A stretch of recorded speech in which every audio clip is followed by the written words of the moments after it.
Hello everyone, আসসালামু আলাইকুম। পবিত্র মাহে রমজানের অনেক অনেক শুভেচ্ছা আপনাদের সবার জন্য। আজকে আমার রেসিপি ভেজিটেবল চপ, মানে সবজি চপ। আশা করছি রেসিপিটি আপনাদের ভালো লাগবে। এই রেসিপিটি আপনারা ইফতারিতেও রাখতে পারেন।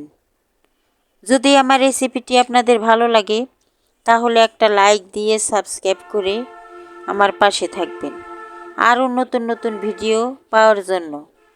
কিভাবে ভেজিটেবল চপ তৈরি করতে হয় সেটা আপনাদেরকে আজকে দেখাবো। তাহলে শুরু করি। এখানে আমি 4 রকমের ভেজিটেবল নিয়েছি। গাজর নিয়েছি, সিম নিয়েছি, বাঁধাকপি নিয়েছি, মটরশুঁটি নিয়েছি। এগুলা চিকন চিকন করে কেটে ভালো করে ধুয়ে পরিষ্কার করে নিয়েছি। এখন এই সবজিগুলা ভাজার জন্য আমি চুলায় চলে যাব। তাহলে আমি এখন শুরু করি। প্রথমে চুলায় একটি প্যান বসিয়ে দিলাম। প্যানে পরিমাণ মতো সয়াবিন তেল দিয়ে দিলাম। কেটে রাখা কাঁচামরিচ, পেঁয়াজ তেলের মধ্যে দিয়ে দিলাম। পেঁয়াজটা এখন নেড়ে চেড়ে অল্প ভেজে নেব। পেঁয়াজটা আমার ভাজা হয়ে গেছে। এখন এই পেঁয়াজের মধ্যে আমি সবজিগুলা দিয়ে দিব।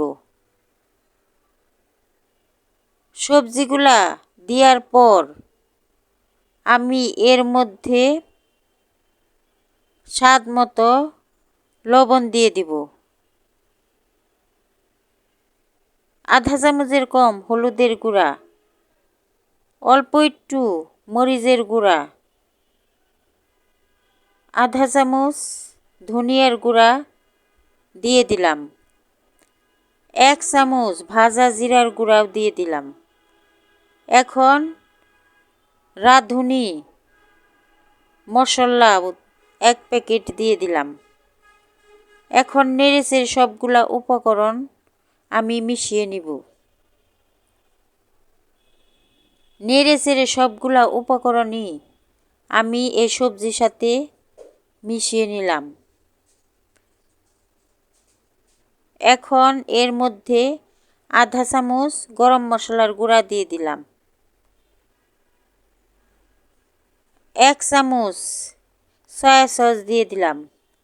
এখন আবারও সবজিগুলা নেড়েচেড়ে মশলার সাথে মিশিয়ে নিলাম। এখন ঢাকনা দিয়ে ঢেকে কিছুক্ষণ রেখে আবারও নেড়ে দিব। এইভাবেই নেড়েচেড়ে ভাজিটা আমি করে নিব। আবারও ঢাকনা দিয়ে ঢেকে দিব কিছুক্ষণের জন্য। কিছুক্ষণ পরে ঢাকনা উঠিয়ে আবারও ভাজিটাকে নেড়ে দিব। ভাজিটা এখন হয়ে গেছে। এখন আমি এই ভাজিটাকে চুলার থেকে নামিয়ে ঠান্ডা করে নেব। ভাজিটাকে আমি চুলার থেকে নামিয়ে নিলাম। নামিয়ে ঠান্ডা করে নিলাম। 2টা আলু সিদ্ধ করে রেখেছি। এই 2টা আলুই আমি এই ভাজির মধ্যে দিয়ে দিব। ভালো করে হাত দিয়ে ম্যাশ করে ভাজির মধ্যে আলুগুলা আমি দিয়ে ভাজিটাকে ভালো করে মেখে কোট করে নেব। দেখেন আমি আলুগুলা ভাজির সাথে মিশিয়ে নিতেছি। এখন আলুগুলা আমার মিশানো হয়ে গেছে। এখন এই ভাজির আমি একটু লম্বা লম্বা করে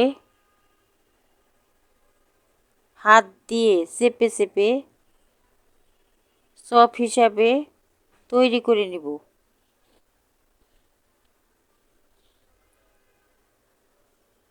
আমার একটা ভেজিটেবল চপের শেপ দেওয়া হয়ে গেছে। এইভাবে সবগুলা আমি তৈরি করে নিলাম। এখন একটা বাটি নিয়ে নিলাম। বাটিতে আমি 1 কাপের অল্প একটু কম ময়দা দিয়ে দিলাম। অল্প লবণ দিয়ে দিলাম। এখন নেড়ে চেড়ে লবণটাকে ময়দার সাথে মিশিয়ে নিলাম। এখন অল্প অল্প পানি দিয়ে একটা ব্যাটার তৈরি করে নিব। আমি অল্প অল্প পানি দিয়ে একটা ব্যাটার তৈরি করে নিতেছি।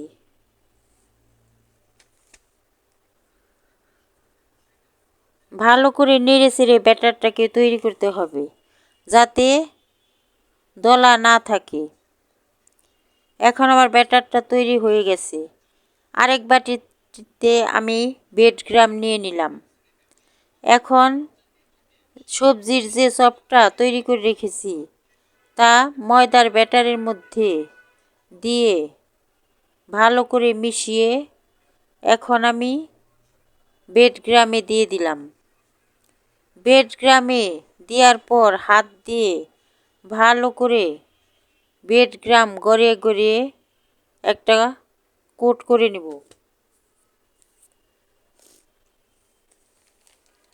আমার একটা চপ তৈরি। এইভাবে সবগুলা চপই আমি তৈরি করে নিলাম। এখন ভাজার জন্য চুলায় চলে গেলাম। চুলায় একটি প্যান বসিয়ে দিলাম। প্যানে আমি সয়াবিন তেল দিয়ে দিলাম বেশ পরিমাণে।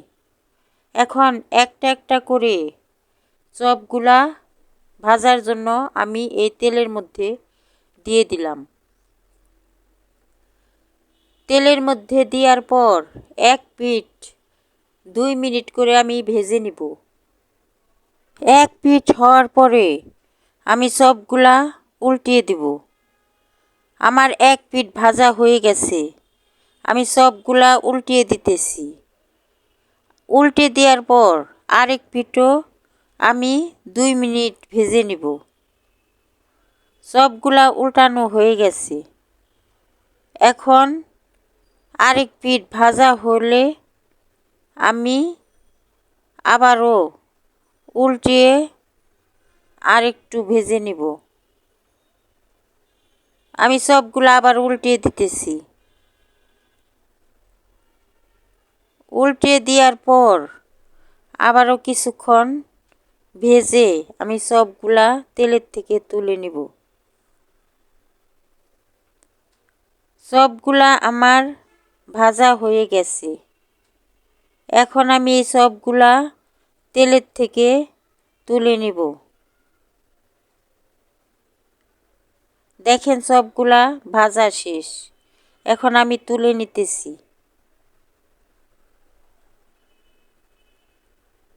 সবগুলাই সব এইভাবে আমি ভেজে নিব। তেলের থেকে আমার সবগুলা তোলা হয়ে গেছে।